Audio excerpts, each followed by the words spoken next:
Muy bien, y comenzamos este programa con una pregunta muy importante para todos ustedes y es, no sé si ustedes alguna vez se han automedicado. Pues les cuento que probablemente ustedes me digan, no me automedico, es que yo simplemente tomo una pastillita por ahí cuando me duele algo. Pues es un tema muy importante porque uno piensa que automedicarse es simplemente hacerse un tratamiento, un autotratamiento, pero es muy importante tener la asesoría de un especialista como el que tenemos el día de hoy, doctor Hugo Gallego, médico toxicólogo, especialista en adicciones, y es un placer acompañarlo.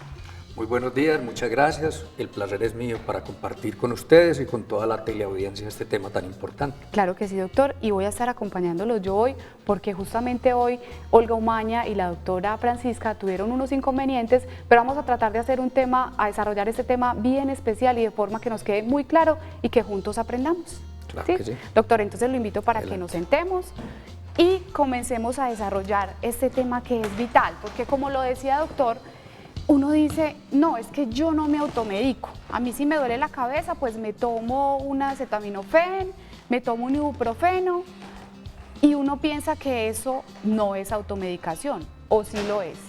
Mire, lo que pasa es que desafortunadamente las personas quieren como solucionar inmediatamente alguna molestia o algo que les aflige o les molesta, entonces recurren inmediatamente a algo que se los pueda solucionar. Pero sí es automedicarse, porque el dolor de cabeza puede ser manifestación de muchas cosas.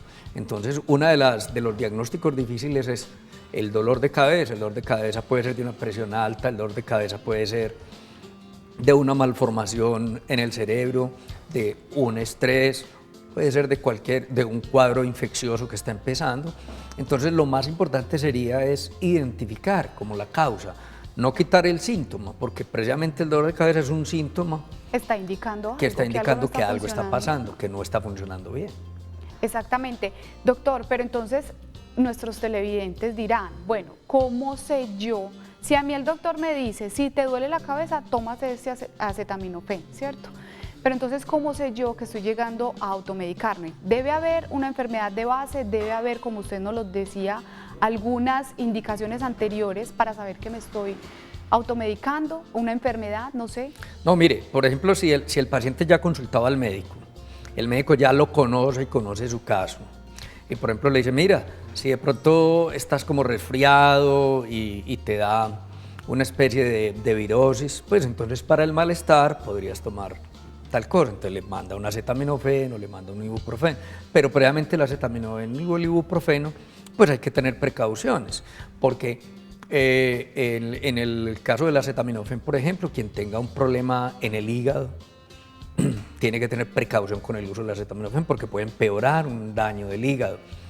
Con el ibuprofeno también se puede afectar el hígado, se pueden afectar los riñones. Entonces las personas no pueden como automedicarse a la ligera, excepto que si ya han consultado con el médico los conoce y les dice, para algunas manifestaciones podrían utilizar un medicamento en determinadas circunstancias, pero si es un síntoma nuevo, es mejor que consulten para que no se automediquen y no corran de pronto más riesgos. Eso es súper importante y yo sé que nuestros televidentes tienen tantas dudas como nosotros, así es que los invitamos para que participen, para que nos escriban a nuestra línea de WhatsApp 305-316-6560 y juntos desarrollemos este tema, y también entonces invitarlos a que nos manden, si tienen alguna medicación, pues nos manden esa fotografía a través de nuestro WhatsApp y nosotros poder aquí consultar. La idea no es que el doctor los medique, porque en este momento no estamos haciendo consultas, sino que estamos hablando de un tema que es importante y hacer una reflexión. Claro. Porque doctor, es que vemos en las noticias, usted mencionaba el ibuprofeno, los riesgos del ibuprofeno para los riñones. ¿Qué tan importante es saber, porque tenemos unos permisos, pero entonces qué tan importante es saber qué nos dicen en los comerciales? Todos vemos televisión y nos venden los mejores productos. ¿Qué tan importante es esa mezcla de la conciencia que yo tengo con mi cuerpo respecto al peso? Porque nos dicen que también depende del peso, depende del uso, depende de para qué estemos tomando este medicamento que es el ibuprofeno y realmente para qué sirve, porque hay personas que se lo toman para todo, ¿no? Sí, mire, lo que pasa es que mencionaste un tema que es muy importante, que es el de la publicidad. Entonces, como hay un mercado muy grande y de las principales multinacionales o de las empresas más grandes en el mundo son las multinacionales farmacéuticas, pues a través de la publicidad nos van procurando mostrar, solucionarnos como problemas de la vida diaria o del día a día a través de un medicamento, ¿sí? Entonces, las personas, por ejemplo, un dolor de cabeza que puede ser por cansancio, pues si la persona descansase y reposara un ratico, probablemente le podría quitar. Pero a la gente le dicen, no, mire, aliviéselo inmediatamente con un acetaminofén, con un ibuprofeno, con una nimesulida. Inclusive la publicidad te dice, ante cualquier síntoma, o sea, nos están diciendo, antes de que empiece el dolor, tómese esto. Y no se tome una, sino que tómese dos. De hecho, hay un indicador muy importante en el mundo de la publicidad y es cuando empezaron a vender un famoso medicamento, que no voy a decir el nombre, pero que es ácido acetil salicílico, el más famoso, que le decían a la gente no se tome una, sino tómese dos, porque descubrieron que tomarse dos no te mataba, entonces empezaron a vender el doble. Es un caso exitoso de publicidad, pero es un caso peligroso de salud. Claro, porque ahí es donde está, o sea, se induce la automedicación a través de estas propagandas y las personas entonces, como hay una publicidad, una propaganda, bajan la percepción del riesgo, creen que pueden consumirlo, en fin. Pero mire, muchas de las propagandas, incluso con letra pequeñita, dicen, pero consulte a su médico. O sea, ojo con las advertencias y contraindicaciones, o sea, pero lo ponen ahí en letra chiquita. Pero te ponen entonces un medicamento que para la gripa, un medicamento que para el dolor de cabeza, un medicamento que para el estrés o la tensión, o que para que duermas. Entonces van. Te dan uno para que duermas y después te dicen, con este te levantas. Exacto. Con este líquido te levantas. Con este te energizan, con este te dan actividad. O sea, por eso le digo, las personas deben leer muy bien toda esa información, toda la publicidad y mirar realmente. Primero, si necesitan algo de eso, pero en segundo lugar, es mejor consultar para ver si realmente necesitan alguna de esas medicaciones o esas sustancias que están queriendo venderles como una solución inmediata a algo que es la vida cotidiana, común y corriente, porque en la vida cotidiana nosotros vamos a cansarnos, nosotros vamos a tener estrés, nosotros de pronto nos va a poder doler la cabeza y no necesariamente hay que estar retomando un medicamento para cada manifestación o cada situación de estas. Muy bien, eso es súper importante, doctor, porque enseguida le voy a hacer una pregunta respecto a eso y es ¿qué tanto la ansiedad, el estrés del día a día hace que nosotros cualquier síntoma lo queramos opacar con un medicamento? Eso es importante que usted me lo diga, como la salud física, ¿qué tanto tiene que ver con la salud mental? Ya que usted es especialista en ese tema también. Y nosotros nos fuimos con una cámara a la calle. Juan, nuestro asistente de realización, se fue a preguntar a la calle, bueno, ustedes en la calle, ¿qué cosas quieren? Aquí presentarle al doctor Hugo Gallego y eso fue lo que se encontró. Buenas tardes, mi nombre es María Isabel Corpus y quiero saber si sigue siendo una costumbre de las personas automedicarse. Doctor. Sí, definitivamente sigue siendo una costumbre, pero es lo que les quiero decir, es costumbre por un lado, pero también es que la publicidad va calándole a las personas, va llegando a ellas y las va como convenciendo y las va metiendo en ese mundo de la automedicación. Entonces las personas a veces no caen en la cuenta.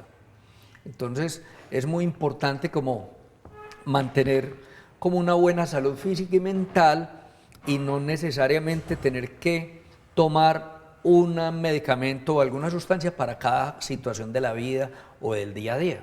Esto lo digo yo pues muy abiertamente, es con el boom, por ejemplo, de las bebidas energizantes, que son mal llamadas bebidas energizantes, porque para que seamos claros, son sustancias estimulantes. Todos los componentes que tiene es para estimular, para despertar, más no para energizar. Y es que la gente dice, doctor, es que esas sustancias son energizantes y son de origen natural, con sustancias de origen natural, es que mire que esto tiene ginseng, es que mire que tiene no sé qué, cuando ese es el principio también de la medicina tradicional. Claro, es que mira, hay dos elementos. Entonces, terminando la idea de lo de la energizante, las personas han tenido la actividad diaria normal, común y corriente, y ya se toman 1 o 2 latas del energizante en el día. O sea, van abriendo el espacio a algo o a una sustancia que no utilizaban antes y que no necesitaban. Pero la publicidad les creó que, uy, estoy más despierto, estoy más alerta, ¿cierto? Entonces se va abriendo ese campo de autoutilizar sustancias para un funcionamiento normal de la vida diaria. Y en segundo lugar, le hacen la publicidad a las sustancias naturales. Claro, es que mire, los estimulantes, el café, que es la cafeína, que es el principal componente de los energizantes, es natural. Viene de la planta, lo mismo viene el guaraná, viene el ginseng, de plantas naturales que tienen unos componentes que estimulan. Entonces van mezclando y van colocándole a la sustancia, le van colocando varios de esos componentes que pues, entonces para alertarse más, en fin. ¿Eso crea adicción, doctor?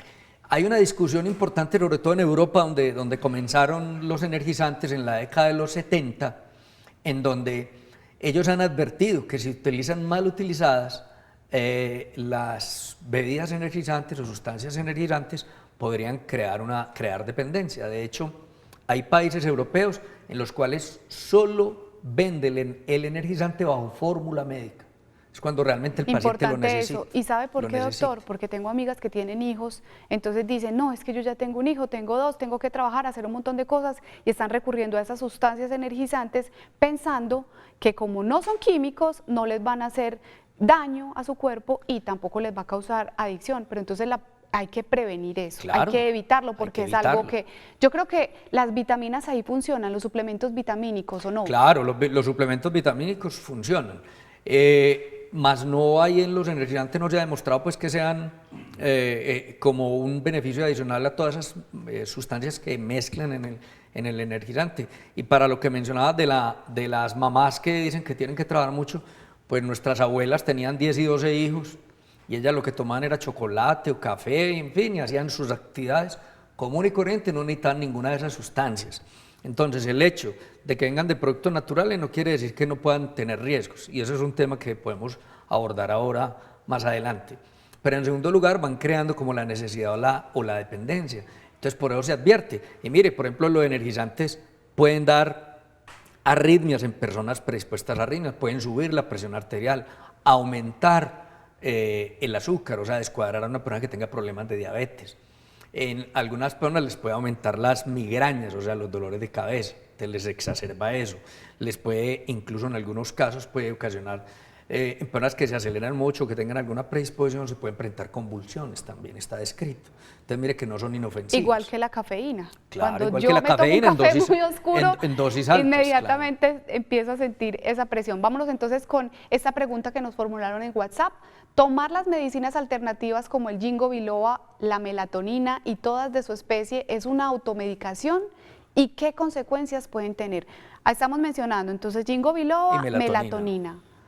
Sí, mire, lo que pasa es que, por ejemplo, mire, el ginkgo biloba es una sustancia que mejora la circulación cerebral, pero entonces ahí es donde vamos, la persona ¿por qué necesita mejorar la circulación cerebral? O sea, tiene alguna enfermedad de base, pasa algo. Ese ginkgo biloba lo debe formular un médico, evaluando el paciente y conociendo cuál es la problemática que puede tener y qué beneficio puede tener con el ginkgo biloba, ¿cierto?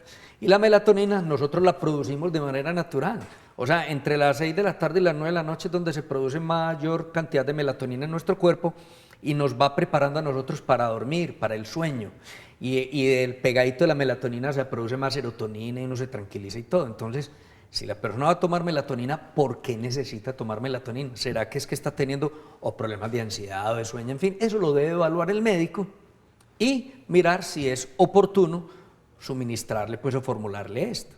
Muy bien. Pero si ya vamos a efectos, pues puede haber efectos adversos, por ejemplo en el ginkgo biloba y personas que tengan algún déficit, por ejemplo en la coagulación, en fin, puede exacerbar sangrados, o personas que la vayan a operar, entonces puede complicar la cirugía por sangrado porque el ginkgo biloba inhibe algunos factores de coagulación, por ejemplo. Entonces, todas estas sustancias tienen obviamente algunos otros efectos que es importante tenerlos en cuenta, que entonces no es para que todas las personas las tomen desprevenidamente, por lo que hemos venido diciendo anteriormente, que deben consultar para que vean para que tengan una prescripción adecuada. Muy bien, doña Amparo, esperamos que le haya quedado muy clara esa respuesta del doctor y nos vamos entonces con la siguiente pregunta que encontramos en la calle, veamos.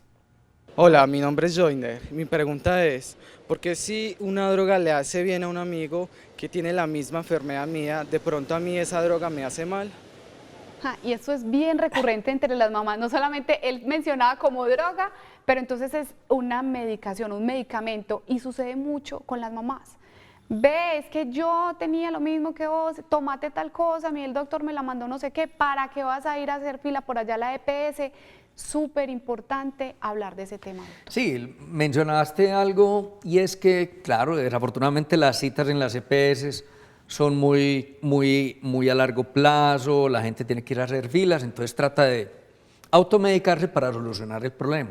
Pero la pregunta es muy importante es porque, miren, nosotros tenemos una genética tan diferente, cada persona es un ser humano único que reciben de manera diferente también esas sustancias extrañas, o sea, lo que llaman los xenobióticos son los medicamentos, o sea, las sustancias que llegan de fuera y llegan hacia el cuerpo. Las personas las pueden recibir de manera distinta. De hecho, hoy en día viene en boga una nueva temática en medicina que llama la farmacogenómica, o sea, empezar a producir medicamentos específicos y especiales para cada persona, para que no tenga reacciones adversas. ¿De tipo de sangre o no, de acuerdo como con todo el estudio genético que se pueda ver, por ejemplo, de determinada enfermedad y qué marcadores tiene, para que reciba mejor ese medicamento, para que no vaya a tener como una reacción adversa. O sea, se está estudiando y se está avanzando en eso, lo que pasa es que eso está apenas en desarrollo.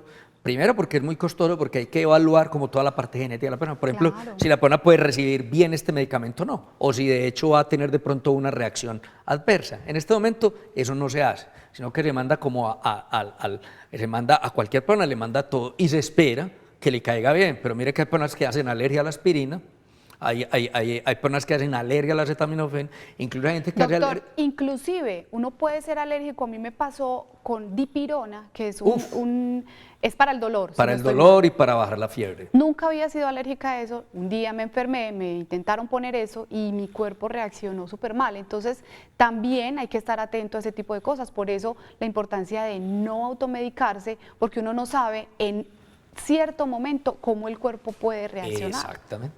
Por eso la pregunta es muy importante y ya sabemos que entonces no todas las personas van a recibir de igual manera un medicamento.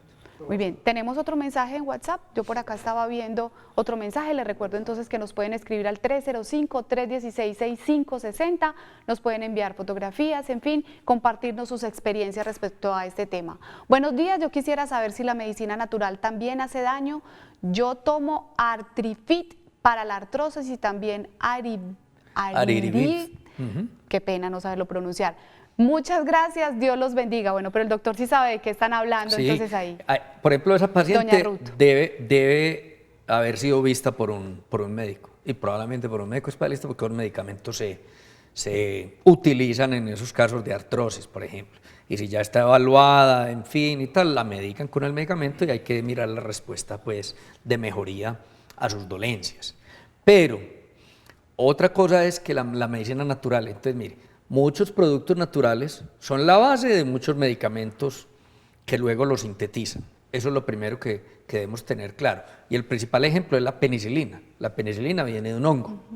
Bueno, pero todas las sustancias naturales, cada una tiene o un efecto benéfico, pero también puede tener riesgos.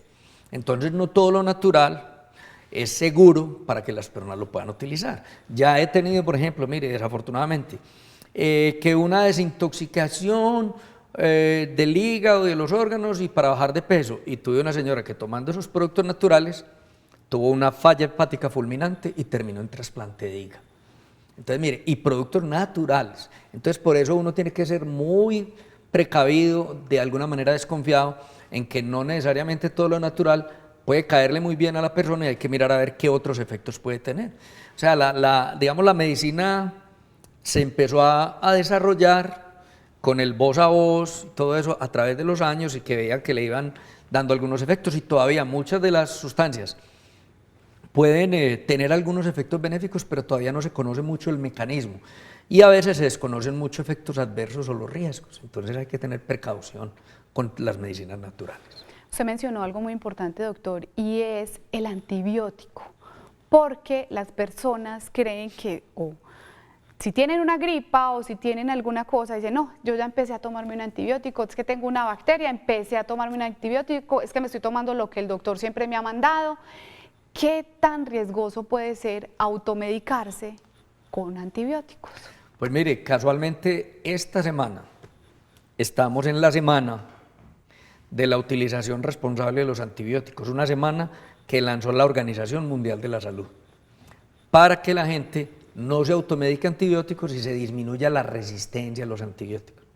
Porque lo primero que pasa es eso, que si uno tiene una infección viral, una gripa o en fin, y aquí en nuestro medio la gente utiliza mucho el famoso matrimonio, y es tomarse una ambramicina, una tetraciclina con un dristano o con alguna otra cosa, y es que para la gripa, y realmente eso no le sirve para nada, solamente probablemente el antigripal le sirva para disminuir síntomas de la gripe. Pero ¿qué va a hacer? Utiliza mal el antibiótico y se va creando resistencia. Porque el antibiótico puede matar como una flora normal, que nosotros tenemos flora normal en la boca, en el tracto digestivo, en el tracto gastrointestinal, se afecta y se desbalancea o se descompensa. Y se puede empezar a crear resistencia porque se está utilizando en las dosis que no es y para la enfermedad que no es. Entonces lo primero es que se crea resistencia y ya después no le va a servir cuando realmente lo necesite. Y ahí es donde los médicos empiezan a buscar un antibiótico, otro, y esa persona va perdiendo su capacidad física y eso es peligrosísimo. Va perdiendo sí. Veamos entonces otra pregunta que nos plantea doña Ruth. Buenos días, quiero saber si la vitamina E se puede tomar solo por sus beneficios o tiene que ser formulada por un doctor. Muy buena pregunta, doctor. Buenísima. Y la vitamina E es muy buena, o sea, puede ser tomada, digamos, sin que se la formule el doctor, pero hay que mirar que también hay algunas precauciones pequeñitas con las vitaminas. O sea, uno también tiene que tomar, hay que mirar en qué dosis se la está tomando, porque también hay la sobredosis de vitaminas. Si la persona empieza a tomar más vitaminas de lo normal. Mire, por ejemplo, a veces traen mucho del exterior esos tarros con 1000 cápsulas, 1000 pastillas, y a veces vienen muy concentrados de vitamina. Entonces la gente cree que mientras más tome, mejor. Entonces, la vitamina E tiene muchos beneficios, excelente, antioxidante, desintoxica el hígado, en fin, pero hay que mirar que la tome a las dosis normales o que debe ser y que haya que tener como alguna precaución en algunas personas que tengan como algún tipo de intolerancias o a la vitamina o si sean alérgicos, porque las personas pueden desarrollar alergia a cualquier cosa, o sea, uno puede presentar una reacción adversa, pero en general la vitamina B, digamos, es una medicación pues muy buena, muy beneficiosa y muy segura. Lo mismo sucede con las demás vitaminas, por ejemplo la C, la B, todo ese tipo de suplementos. Sí. Es igual, hay que tener riesgos en la dosis. Hay que mirar las dosis, pero sí, claro. Sí, y ahora le están agregando los oligoelementos, que ya ha visto que en el estrés y el cansancio del día a día o con las dietas se disminuye el zinc, se disminuye el magnesio, el manganeso, entonces ya ahorita los suplementos vitamínicos vienen también con oligoelementos y de alguna manera las personas necesitamos un poquitico de eso. Entonces, si vienen en dosis como bajas y todo eso, empiezan a ayudarle a complementar. Si de pronto en la dieta no está teniendo una dieta adecuada, si la persona de pronto no es muy organizada en su comida, puede tener como esas deficiencias mínimas de vitaminas o oligoelementos, entonces esos suplementos pueden ser buenos en determinado momento. Digamos, con la única vitamina que habría que tener precaución es la vitamina A, porque una sobreedificación de vitamina A, por ejemplo, puede tener alteraciones en el hígado, caída del cabello, alteraciones en la piel, entonces tomar más vitaminas no se va a beneficiar, sino puede tener efectos adversos. Usted nos está queriendo decir que también es importante a la hora de tomar vitaminas consultarlo con un especialista. Por eso hay que mirar y que el médico o el médico general, si conoce el paciente y la cosa, y le dice, doctor, ¿me puedo tomar unas vitaminas? Entonces le puede decir, sí, tómese unas vitaminas y ojalá le formule un multivitamínico que el médico conozca y que tenga como las dosis, unas dosis adecuadas. A lo que esa persona necesita también. Claro, uno tiene que evaluar es la persona y o sea, no todos los medicamentos, como decíamos ahora, le caen igual a todos los sujetos. Muy bien, muy importante, pero tenemos mucho más de qué hablar, así es que ustedes no se me muevan porque ya regresamos a esto que es Sana que Sana.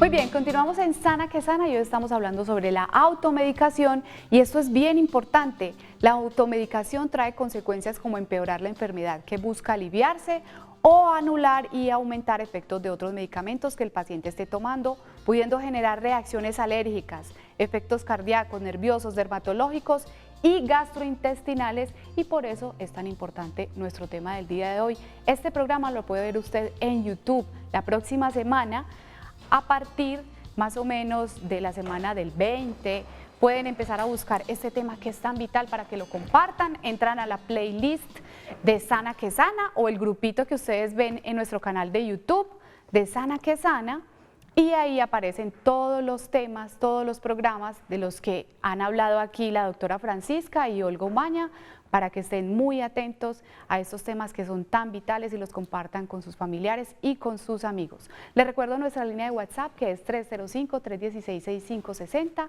que estamos aquí hablando con el doctor Hugo Gallego, que es toxicólogo y es especialista en adicciones.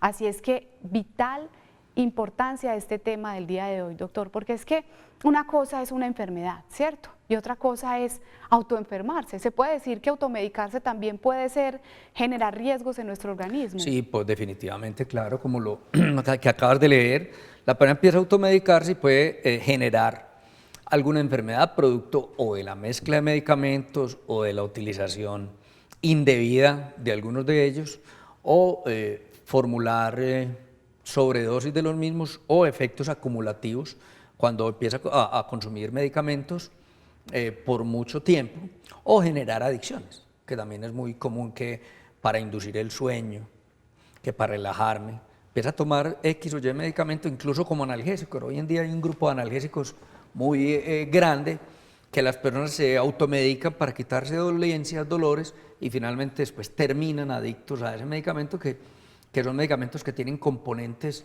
del grupo de los opioides u opiáceos, de donde viene pues lo que es la morfina, la heroína y demás. Entonces, algunos de esos analgésicos los venden en el mercado sin fórmula médica, las personas lo toman para cualquier molestia, se sienten bien, se les quita el dolor, siguen utilizándolo y ya se vuelve como una costumbre, una necesidad, y posteriormente se genera una adicción. Claro, porque dicen, sin este medicamento mi cuerpo no está funcionando bien, y se generan daños en el hígado, como usted nos lo ha enseñado, en los riñones.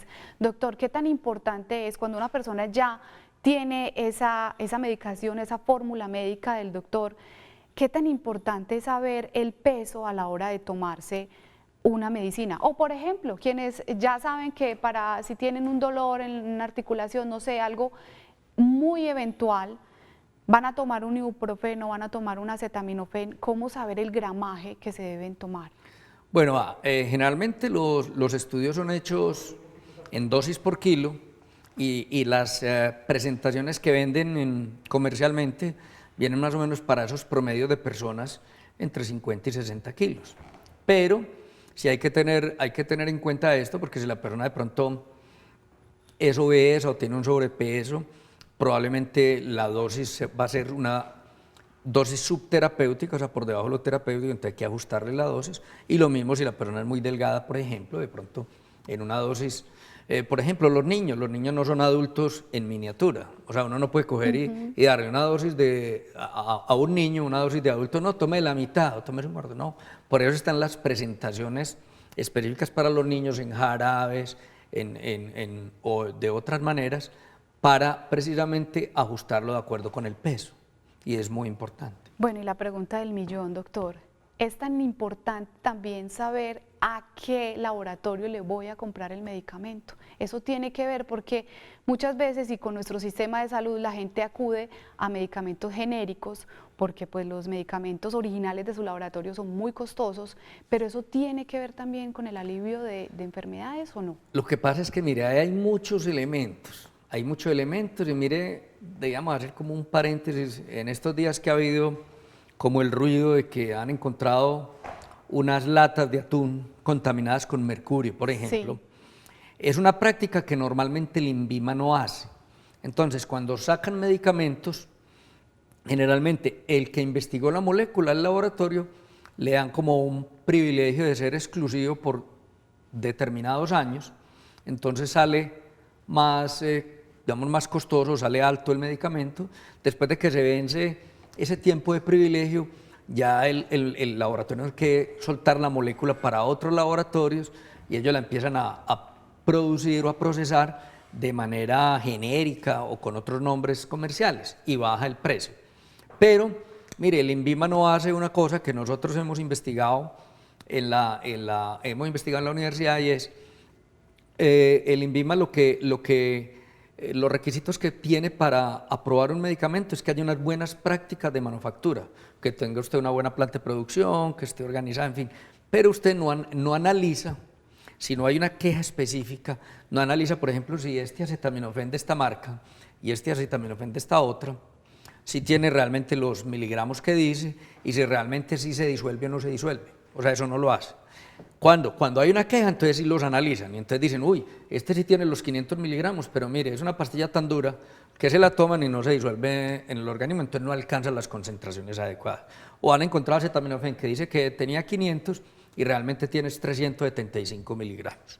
Entonces todas esas cosas, por eso no podría uno ¿cómo decirlo? Ahora hay mucho laboratorio, hay muchas presentaciones, digamos, el INVIMA tiene que ajustar como todo esto para hacer un mejor control, porque así como detectaban en los atunes que es digamos, una investigación aleatoria que hicieron, que no es lo usual, deben hacerlo también con los medicamentos, a ver, para que nosotros podamos tener más confianza a la hora de formular, y uno ya conoce en el medio y conoce como médico, ya uno conoce unos laboratorios que son como mucho más serios y de más trayectoria, y que uno confía en que ellos sigan teniendo como esa ética, en fin, para hacer unas buenas prácticas de manufactura, pero que haya una buena biodisponibilidad y bioequivalencia, que esos son los dos términos importantes para saber que sí le están dando el medicamento que es, la concentración que es, y que sí se disuelva adecuadamente para que se pueda absorber y ayudarle a la persona a mejorar. Es un conjunto de cosas de las que tenemos que estar nosotros muy atentos para que sepamos, y ese tema también es súper importante. Veamos entonces una pregunta que nos están haciendo en la calle, doctor. Doctor, ¿abusar de drogas como el acetaminofén puede afectar mi salud? Uy, qué pregunta tan buena. A mí me parece buena, ¿saben por qué? Porque como el acetaminofén lo tenemos en casi todas nuestras casas, la gente cree, primero, que lo maneja, pero en segundo lugar que no tiene riesgo. Entonces yo siempre advierto mucho, mire, nada más hace 15 días tuve, casualmente en la Clínica de las Américas, tuve 2 niños intoxicados por acetaminofén. O sea, el acetaminofén es excelente como analgésico, es excelente para el malestar, pero tiene sus dosis. Y por ejemplo, en los niños tiene las dosis precisas, si las pones se equivocan, leen mal la fórmula o de pronto lo automedican y se lo dan. Que me ha tocado, por ejemplo, ay doctor, es que tenía mucha fiebre y yo le di, y como a las 2 horas no le pasaba la fiebre, volví y le di. Entonces ya vamos a una sobredosis de acetaminofén, y por ejemplo el acetaminofén es muy tóxico, fundamentalmente para el hígado y para los riñones. Pero de igual manera, hay otros medicamentos que se utilizan mucho y muy frecuente con los niños, como es por ejemplo el sulfato ferroso, el hierro. El hierro es buenísimo para los niños que lo necesitan, para la persona que tenga anemia. Pero la sobredosis de hierro, la intoxicación por hierro es gravísima. Entonces la intoxicación por acetaminofén es grave, la intoxicación por hierro son graves. Entonces son medicamentos que la gente los tiene en la casa, que los utiliza frecuentemente. Pero le digo, mucho cuidado, no lo dejen al alcance de los niños. Porque un niño coge un sulfato ferroso y le sabe dulce y se lo toma todo.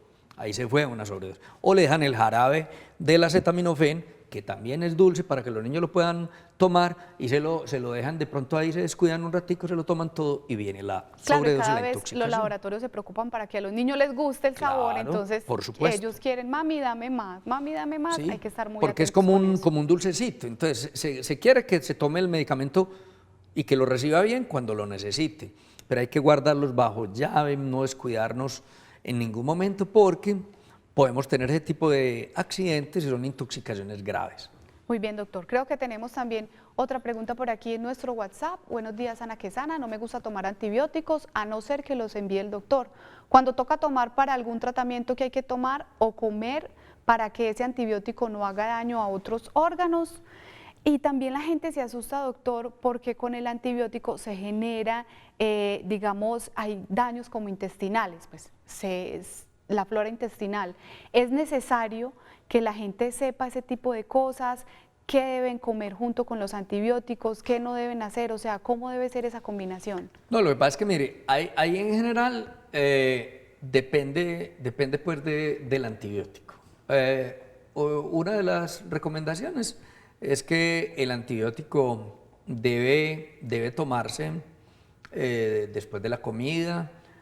Ojalá, pues si la persona no sufre de gastritis y estas cosas, pues que no lo tome con el estómago vacío porque le afecta, pero algunos antibióticos se pueden absorber bien con el estómago vacío. Entonces eso depende mucho de lo que llama la farmacocinética del medicamento. O sea, algunos medicamentos, entonces el médico debe decirle al paciente, este medicamento, por ejemplo, los medicamentos para la tiroides deben absorberse bien en ayunas. Entonces hay que decirle al paciente, si a usted le mandaron para tiroides, así.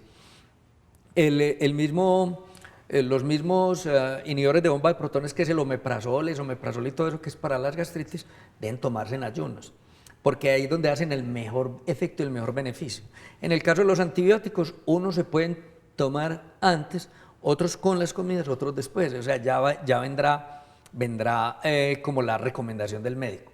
Pero algo muy importante es que sí, obviamente, al tomar un antibiótico se puede afectar la flora intestinal. Hoy en día por eso están como muy en boga y la verdad sí son beneficiosos, lo que llaman estos prebióticos y probióticos, como para restablecer la flora intestinal, porque debemos tener una flora intestinal normal. Esto es lo que viene en yogur, es un yogur. Yogures, okay. Claro, exactamente. Eso sí, porque ellos van a tratar de mantener como el nivel de flora intestinal normal que uno debe tener, porque cuando se toma un antibiótico o cuando se tiene algún tipo de virus o enfermedad se puede afectar como la regulación de esa flora intestinal. Entonces estas sustancias que vienen en los yogures pueden ayudar a restablecer, entonces son buenas después de haber tomado antibióticos. Pero dicen que los antibióticos no se pueden tomar con leche. Es que, ¿Ese yogur tiene que ver o no tiene que ver? No, pero es que mire, estamos hablando del yogur y de los probióticos cuando la persona ha pasado ya como el tratamiento, ¿sí me entiende? Para como restablecer esto. O si se le afecta, por ejemplo, en un cuadro gastrointestinal, una virosis gastrointestinal que le dio mucha diarrea, eso le afectó toda la flora intestinal. Hay que empezar a tomar para que se restablezca la flora normal del intestino. Muy bien, doctor, usted mencionó algo súper importante que no quiero que se me pase, y es el omeprazol. Entonces, los que vivimos en una vida como tan agitada, muchas veces que decimos, no, es que el estrés causa gastritis, y muchas veces caemos en ese omeprazol. Lo digo, me confieso. ¿Qué se debe utilizar? O sea, ¿se debe utilizar? ¿No se debe utilizar? ¿No se debe automedicar? Digamos, ¿qué dosis? ¿Hasta cuántos días se debe utilizar en caso de que sea necesario y sea prescrito por un médico? ¿O definitivamente esto solamente puede utilizarse muy de vez en cuando o en un tratamiento específico? Mira, pasa más o menos lo mismo que con los analgésicos que mencionábamos, y es, la persona, si de pronto empieza a tener síntomas gastrointestinales, como presión, como dolor en la boca del estómago, que la persona llama pirosis, ardor, plenitud gástrica, probablemente tiene un problema gastrointestinal y puede tener entonces gastritis, reflujo, esofagitis. Entonces lo ideal sería que consultase, y con los síntomas probablemente el médico le formule una endoscopia, que le haga una endoscopia para saber exactamente qué es. ¿Por qué? Porque asociado con esto está apareciendo mucho el Helicobacter pylori, que es una bacteria que perpetúa las gastritis. O sea, tú te tomas un omeprazol, se te quita el síntoma, pero el omeprazol no le hace nada al Helicobacter pylori, entonces tú no lo estás aliviando, y ese Helicobacter puede seguir creciendo, ¿verdad? Y con los años, con el tiempo, se ha demostrado que el Helicobacter pylori puede llevar a lesiones malignas en el estómago, o sea, a cuestiones de cáncer. Entonces tú podrías tomarte un omeprazol de vez en cuando, si te dio como una griera, en fin, pero si empiezas con los síntomas como tal, es mejor que consultes y probablemente te manden la endoscopia, miren a ver qué tienes, te hagan de una vez la biopsiecita para ver si está presente el Helicobacter, porque entonces en el tratamiento ya es omeprazol, o esomeprazol o pantoprazol, más los antibióticos para eliminar el Helicobacter y que se mejore realmente toda esa afectación o todo ese daño que tiene en ese momento en el tracto gastrointestinal. Muy bien, qué buena aclaración esa, doctor. Muchas gracias. Nosotros nos vamos a ir a un pequeño corte y volvemos con mucho más de este tema que está tan interesante aquí en Sana que Sana.